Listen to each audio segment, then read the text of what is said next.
I have a question for my witches out there.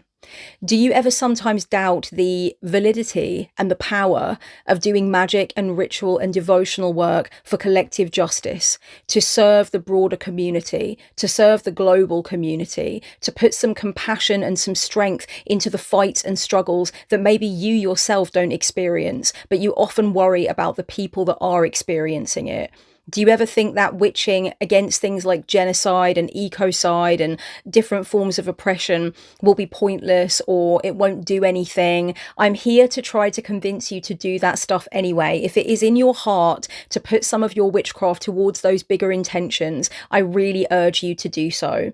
Remember that magic is self-transformative and it's alchemical. It has an alchemical effect on you yourself as the worker of that magic, not just on the external realm, but really on you. It is a potent form of alchemy. So whenever I do magic for collective justice, whenever I put some of my witchcraft into action that is about more than just me and change that I want to see that would affect more than just me and my life, I always think of it as a compass.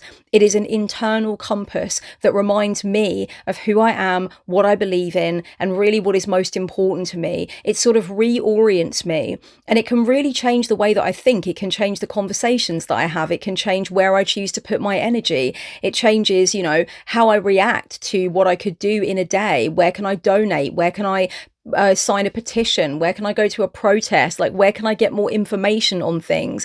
It helps to keep me plugged in. It reminds me to be aligned with my truest beliefs and with my truest desires that I have for this planet and the people and the animals on this planet.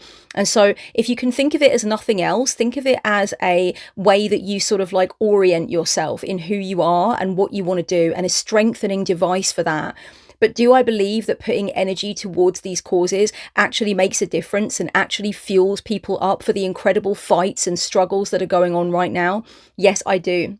I do actually believe that. I believe it is for me to really determine what I feel and what I'm all about, but it's also to give my compassionate energy outwards to be used. Which for the artists in exile, which for the people that are worried right now that their family are going to be fucking bundled into a van, which for the people that are struggling, that are hungry, that really, really need you to show up for them in this moment, which for the causes that break your heart, and which for the things, the reasons, the causes that remake your heart over and over again.